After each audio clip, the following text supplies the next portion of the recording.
Bulldozer बाबा अब यहां से निकल करके सारे राज्यों में फैल चुके हैं। हर जगह बुलडोजर एक्शन हो रहा है। ये जनता की स्वीकृति है। बुलडोजर उस हर पे चढ़ेगा जो अपराधी होगा, जो अतिवादी होगा, जो आतंकवादी होगा। पूरे प्रदेश में आप किसी भी महिला से पूछ लीजिए कि कानून व्यवस्था की तुलना क्या है, आपको लगेगा कि पूरे 7 से 8 दशकों के पूरा भारत के उत्तर प्रदेश के इतिहास में इतनी अच्छी कानून व्यवस्था, इतनी सुदृढ़ कानून व्यवस्था कभी नहीं आई आज तक। क्योंकि इस बार जनता समझ चुकी है 27 में ना ही सिर्फ हिंदू बल्कि मुस्लिमों की महिलाएं और संपूर्ण हिंदू एक साथ एकजुट होकर के वह आगे चलना चाहता है। क्योंकि योगी जी की एक ही खासियत है, वह है कानून व्यवस्था और विकास। आप सड़कें देख लीजिए, एक्सप्रेसवे देख लीजिए, गंगा एक्सप्रेसवे चारों तरफ।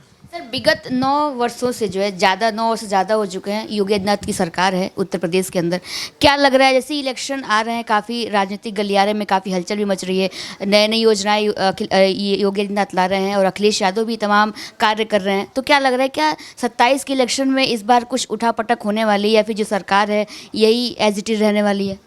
देखिए, एक बात बताऊं, मैं आपके चैनल, आपके दर्शकों को विचार करने के लिए एक बातें दे रहा हूं कि आज 27 का जो चुनाव होने जा रहा है, आज 5 साल पहले अगर वो 22 के चुनाव के 1 साल पहले 21 का समय देखेंगे तो किसान आंदोलन के नाम पे पूरा पश्चिमी उत्तर प्रदेश को इन लोगों ने भ्रमित कर रखा था। छुट्टा पशु से लेकर के कितने बड़े बड़े मुद्दे बना करके इन लोगों ने पूरा पूर्वी जो हमारा पूर्वांचल बेल्ट है उसको भ्रमित कर रखा था। 21-22 के चुनाव का जो माहौल था वह इन्होंने, अखिलेश यादव जी ने, समाजवादी पार्टी ने पूरे प्रदेश को गुमराह करने में बहुत बड़ा काम किया था। इसके बावजूद भी उत्तर प्रदेश की जनता ने 22 में भारतीय जनता पार्टी की सरकार बनाई, माननीय हमारे आदरणीय योगी आदित्यनाथ जी को मुख्यमंत्री बनाया और प्रचंड बहुमत दिया और इनको सबक सिखाने का काम किया। उससे भी बड़ा प्रचंड बहुमत के साथ भारतीय जनता पार्टी, हमारे आदरणीय योगी आदित्यनाथ जी फिर से मुख्यमंत्री बनने जा रहे हैं। क्योंकि इस बार जनता समझ चुकी है 27 में ना ही सिर्फ हिंदू बल्कि मुस्लिमों की महिलाएं और संपूर्ण हिंदू एक साथ एकजुट होकर के वह आगे चलना चाहता है। क्योंकि योगी जी की एक ही खासियत है, वह है कानून व्यवस्था और विकास। आज की डेट में पूरे प्रदेश में आप किसी भी महिला से पूछ लीजिए कि कानून व्यवस्था की तुलना क्या है, आपको लगेगा कि पूरे 7 से 8 दशकों के पूरा भारत के उत्तर प्रदेश के इतिहास में इतनी अच्छी कानून व्यवस्था, इतनी सुदृढ़ कानून व्यवस्था कभी नहीं आई आज तक। उसके अलावा कानून व्यवस्था के साथ साथ जो विकास का पैमाना है, आप सड़कें देख लीजिए, एक्सप्रेसवे देख लीजिए, गंगा एक्सप्रेसवे चारों तरफ जिस तरीके से मेट्रो का जाल बिछाने से, एक्सप्रेसवे से लेके किसानों को जो उनके वेयर हाउस बनवाने के लिए जो चलाएं, इतनी जबरदस्त तरीके से विकास और कानून व्यवस्था, इन दोनों का जो सामंजस्य बना है, ये भारतीय जनता पार्टी को, योगी आदित्यनाथ जी को 2027 में प्रचंड बहुमत लाने के लिए पर्याप्त है, ये तय है। क्योंकि अब महिलाओं की बात कर रहे हैं तो आजकल महिला आरक्षण बिल काफ़ी ट्रेंडिंग में चल रहा है। आप देख रहे हैं काफ़ी महिलाएं सड़कों पे उतर आई हैं अपने हक के लिए और तमाम विपक्ष पे आरोप भी लग रहा है कि जिस तरीके से ये बिल खारिज हो गया पूरी तरीके से विपक्ष का हाथ है। तो क्या लग रहा है, क्या जिस तरीके से महिलाएं आक्रोशित है तो क्या ये 27 के इलेक्शन में कुछ नया बदलाव लाएगा? 27 तो छोड़ दीजिए, 4 तारीख बहुत दूर नहीं है। आपको अभी जो ये 5 राज्यों के चुनाव आ रहे हैं ना, इनमें असर दिख जाएगा। महिलाएं आक्रोशित हैं, इस बात के लिए आक्रोशित हैं केवल कि अगर आपको मुस्लिमों महिलाओं को आरक्षण के अंदर, मुस्लिम महिलाओं के स्पेशली आरक्षण दीजिए, तो हम अखिलेश यादव जी से मांग करते हैं कि आप अपने जो 33% महिला आरक्षण है उसको पूरा का पूरा मुस्लिमों को दे दीजिए। भारत का संविधान आपको नहीं रोकता है। फिर आप सिर्फ मुस्लिमों की महिलाओं को आरक्षण के लिए आपने पूरे देश की महिलाओं के साथ अन्याय कर दिया। अरे क्या हम कह रहे हैं कि महिलाओं के अंदर हिंदू मुस्लिम कैसे हो गया अखिलेश जी?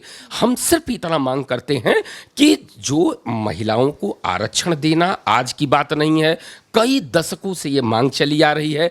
इससे महिलाओं के अंदर राजनीतिक गुण बढ़ेगा, उनको अवसर मिलेगा, वो आगे बढ़ेंगी। अगर महिलाएं सशक्त होंगी, स्त्री अगर सशक्त होगी तो परिवार सशक्त होगा। एक महिला आगे बढ़ती है तो पीढ़ी आगे बढ़ती है। इसलिए उत्तर प्रदेश की जनता, पूरे भारत की जनता, पूरे भारत की महिलाएं ये मन बना चुकी हैं कि वह विपक्ष को, चाहे वो कांग्रेस हो, चाहे वो सपा हो, चाहे टीएमसी हो, सबको वो सजा देंगी और सबक देंगी, जिससे कि जब दोबारा हमारे आदरणीय मोदी जी इस बिल को फिर से जब पास कराने के लिए बैठेंगे तो ये विपक्ष के लोग हिम्मत नहीं करेंगे। और आप देखिएगा कि ये 5 राज्यों के रिजल्ट के बाद इनको औकात समझ में आ जाएगी, और इसके बाद जब दोबारा से मोदी जी फिर से ये प्रस्ताव लाएंगे तो ये मजबूर होंगे ये समर्थन करने को। ये जनता की और महिलाओं की ताकत है ये। लेकिन सर, विपक्ष कह रहा है कि हम महिला आरक्षण के खिलाफ नहीं, हम जो परिसीमन हो रहा है जिस पे दिखाया जा रहा है कि एक चादर जो महिला आरक्षण की लगी हुई, इसके नीचे जो है जो ये परिसीमन की प्रक्रिया है, क्योंकि सरकार ये चाहती है कि परिसीमन किया जाए, इसके खिलाफ है हम लोग। देखिए, एक बात सत्य मैं बताऊं, जितना दर्द महिलाओं का आरक्षण न होने से है, उससे भी बड़ा नुकसान इस प्रदेश और देश का अगर कहीं हो रहा है तो वह परिसीमन न होने से है। आप अपने आप किसी जनता से आप घूम के पूछिए जरा कि क्या आप अपने विधायक से मिल पाते हो, क्या आप अपने सांसद से मिल पाते हो? अरे वो कैसे मिलेगा? आप सोचिए, लाखों लाख, मतलब 15 लाख, 25 लाख, 30 लाख लोगों के पीछे अगर आप एक सांसद रखेंगे तो वह सांसद कितने लोगों से मिल लेगा? उसका एक समाधान है, वो है परिसीमन, यानी कि सांसदों की संख्या बढ़ाना, यानी कि जनता के लिए सांसदों की उपलब्धता को बढ़ाना। और यह जो दक्षिण के जो एक आरोप थे या जो उनका शिकायत थी, उनका डर था कि ऐसा ना हो जाए कि हम लोगों ने जो आबादी कंट्रोल की इसका नुकसान हो जाए, तो उसका भी समाधान निकाल दिया कि भाई कोई रेशियो बदलेगा ही नहीं, मतलब सभी को 50%, यानी कि भारत की संसद में जिस राज्य का जितना प्रतिनिधित्व था उतना ही प्रतिशत में प्रतिनिधित्व रहेगा। तो जब इतना बढ़िया शानदार तरीके से परिसीमन हो रहा हो जिसमें किसी को आपत्ति नहीं है, तो हम कह रहे हैं जनता के लिए कुछ अवसर बढ़ रहा है अगर, तो दे देने दो। हम कह रहे हैं 2 सांसद अगर कहीं पे हैं तो 3 सांसद हो जाएंगे, उसमें किसी का क्या जाएगा? और वो ऐसा तो है नहीं कि कानून में लिख दिया गया कि वो जो एक्स्ट्रा सांसद हैं वो भाजपा के होंगे। अरे भाई, जिसको जनता चाहेगी उसके सांसद होंगे। अगर जहां पे भाजपा पार्टी होगी, भाजपा की जनता होगी, तो भाजपा को अगर जनता चाहेगी तो सांसद होगा, सपा का होगा तो सपा का भी हो सकता है। विपक्ष अगर दक्षिण भारत में केरला में है तो केरला में क्या सब भाजपा के सांसद हो जाएंगे? जो सीट बढ़ रही है, जो सांसद बढ़ रहे हैं, वो सभी के लिए अवसर है, वो जनता उनको तय करेगी। जनता को उपलब्धता, राजनेता के सांसद की उपलब्धता बढ़ेगी, ये हमारी ताकत है। सर, आपने कहा कि जो सांसद हैं उनकी जो संख्याएं बढ़ जाएंगी, तो कहीं ना कहीं विपक्ष ये डरा हुआ और आरोप भी ये लगा रहा है कि जो भी स्टेट है, जो बड़े स्टेट है, जैसे उत्तर प्रदेश हो गया, बिहार हो गया, जिसकी जनसंख्या बहुत बड़ी है, यहाँ पर जो बीजेपी की सत्ता है, तो कहीं ना कहीं जब संख्याएं बढ़ेंगी तो जहाँ पे बीजेपी की सत्ता नहीं है, फिर जो छोटा स्टेट है वहाँ पे कम सांसद होंगे, जो बड़ा है वहाँ पे ज़्यादा सांसद होंगे, तो कहीं ना कहीं बीजेपी का जो वर्चस्व है ये ऐसे ही बढ़ता ही जाएगा। देखिए, होता क्या है कि गुमराह करने के लिए कुछ तो कहना ही होगा, लेकिन शायद विपक्ष को ये बात अभी समझ में आ ही नहीं रही है कि ये 21वीं सदी आ चुकी है, यानी कि हम लोग 2026 में खड़े हैं भाई। 2026 में गूगल का ज़माना है, चैट का ज़माना है। अगर आप एक गूगल से, चैट जीपीटी से सिर्फ एक बात पूछ लें कि 100 सांसद में, अगर 100 सांसद में किसी राज्य के 10 सांसद हैं और 200 सांसद में 20 सांसद हो जा रहे हैं, तो उसका रेशियो घट रहा है कि बढ़ रहा है? अरे ना वो घट रहा है ना बढ़ रहा है। वह सिर्फ इतना हो रहा है कि जनता को अगर एक किसी क्षेत्र में अगर 2 सांसद, मान लीजिए कि लखनऊ के अंदर अगर आपके 2 सांसद हैं, ठीक, जैसे मोहनलालगंज और प्रॉपर लखनऊ, तो 2 की जगह यहां पे अब 3 सांसद हो जाएंगे, यानी कि लखनऊ की जनता को 2 की जगह 3 सांसद मिल जाएंगे। किसी जगह अगर जिले में 1 सांसद होता है तो 1 की जगह वो 2 जिले के बीच में एक नया सांसद आ जाएगा, संसदीय क्षेत्र हो जाएगा, यानी कि जनता को प्रतिनिधित्व का अवसर ज्यादा मिलेगा, क्योंकि जब सांसद ज्यादा रहेंगे तो प्रतिनिधित्व ज्यादा मिलेगा। इतनी सिंपल सी बात है जो जनता को तो समझ में आ गई है, लेकिन अभी विपक्ष को समझ में नहीं आ रही है। उन्हें कब समझ में आएगा? जब उन्हें जनता हरा करके, लताड़ करके, जलील करके भगा देगी, तब उन्हें समझ में आएगा कि जनता का स्कोप क्या होता है और महिलाओं की मजबूती क्या होती है। बंगाल के इलेक्शंस भी चल रहे हैं और बहुत जल्द दूसरा चरण का इलेक्शन भी हो गया है, और अब जो रिजल्ट की बारी है, क्या लग रहा है कि अब इस बार ममता दीदी का जो तख्ता है पलटने वाला है, बीजेपी आने वाली, या फिर जो ममता दीदी का जो वर्चस्व बना हुआ है ये एज इट इज़ रहेगा? देखिए, एक चीज़ जान लीजिए कि बंगाल की जो जनता है वो बहुत समझदार है और बंगाल की जनता के जनमानस में इस वक्त भाजपा उनके नसों के अंदर दौड़ रही है। और आप देखेंगे कि भारतीय जनता पार्टी के प्रति महिलाओं में, बच्चों में, सभी के अंदर सभी गजब का प्रेम है। और एक हैरत अंगेज बात और हो रही है कि इस बार भाजपा को हिंदू तो भयंकर वोट कर ही रहा है, मुस्लिम महिलाएं बहुत वोट कर रही हैं। आप देखिए पूरे चुनाव में हिंदू मुस्लिम नहीं है, वहां पे सिर्फ मात्र दीदी के खिलाफ टीएमसी का जो एक आतंक है, आतंक सिर्फ वही नहीं होता है जो इस्लामिक आतंकवाद, आतंक का मतलब वो प्रत्येक व्यक्ति जो किसी के दिल में भय पैदा करे। जैसे अगर मैं मेरे से किसी के अंदर भय आ रहा है तो निश्चित रूप से वो आतंकित हो रहा है, यानी जिसके कारण आतंकी हो रहा है वो आतंकी ही तो है। तो बंगाल के अंदर टीएमसी के नेता, गुंडे, आतंकी स्वयं में एक आतंक फैलाते हैं, भय फैलाते हैं।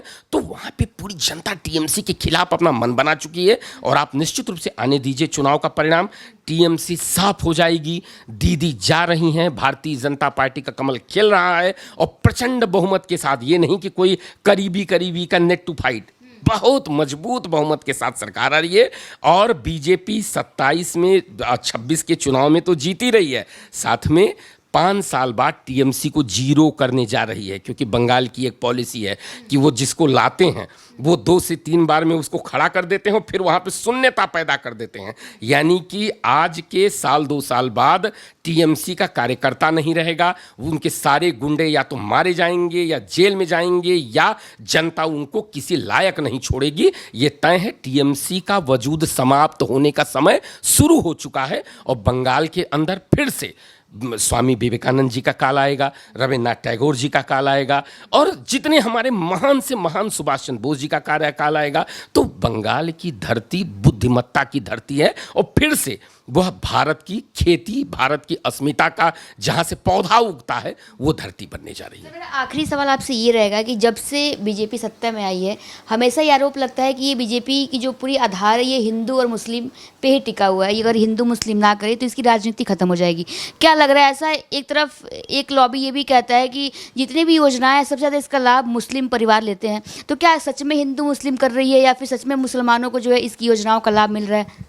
देखिए, मैं एक ही बात कहूँगा, आप पत्रकार हैं, वरिष्ठ पत्रकार हैं, और आप स्वयं में सोचिए कि भारत के संविधान के अंदर अगर जितनी भी योजनाएं चल रही हैं, चाहे वो आपका प्रधानमंत्री आवास योजना हो, आयुष्मान कार्ड बनना हो या जितनी भी हैं, कैसे इसको हिंदू मुस्लिम में आप बांटने का तरीका बता दीजिए बस। भारत के संविधान में कोई रास्ता है ही नहीं। और अगर कोई एक उदाहरण ढूंढ ले तो सुप्रीम कोर्ट चला जाए, सरकारें भंग हो जाएंगी। क्योंकि हिंदू मुस्लिम के आधार पर, धर्म के आधार पर भारत के अंदर संसाधन सुविधा का भेदभाव करने का तरीका बनाया ही नहीं गया है। यानी कि कुछ भी भेदभाव नहीं हो सकता। हर योजना का जितना लाभ हिंदू को उतना उससे कम लाभ मुस्लिम को नहीं। हाँ, ये बात मैं सहमत हूं आपसे कि मुस्लिम ज्यादा लाभ पा जाते हैं, क्योंकि मुस्लिम जो होता है वो कम्युनिटी, एक कौमी एकता रखता है। यानी उनके अंदर नेतृत्व होता है, वो एक दूसरे की मदद करके सारे कार्ड बनवाएंगे, चाहे जाली दस्तावेज क्यों ना बनाना पड़े, पर वो आयुष्मान कार्ड बनेगा, आधार कार्ड बनेगा। उनका डॉक्यूमेंटेशन इतना तगड़ा होता है, इसलिए वो ज्यादा लाभ पा जाते हैं। और हिंदू थोड़ा सा इस मामले में सहिष्णु होता है, वो कोई गलत कागज नहीं बनवाना चाहता, कोई फर्जिफिकेशन नहीं करना चाहता, रिस्क कम लेता है, इसलिए वो लाभ का अवसर कम पाता है। इतनी सी बात है। बुलडोजर एक्शन के बारे में भी सुना होगा, ऐसा बोलते हैं मुस्लिम लोग कि जब कोई मुस्लिम परिवार दिखता है तो बुलडोजर बहुत तेजी से चलता है वहाँ पे।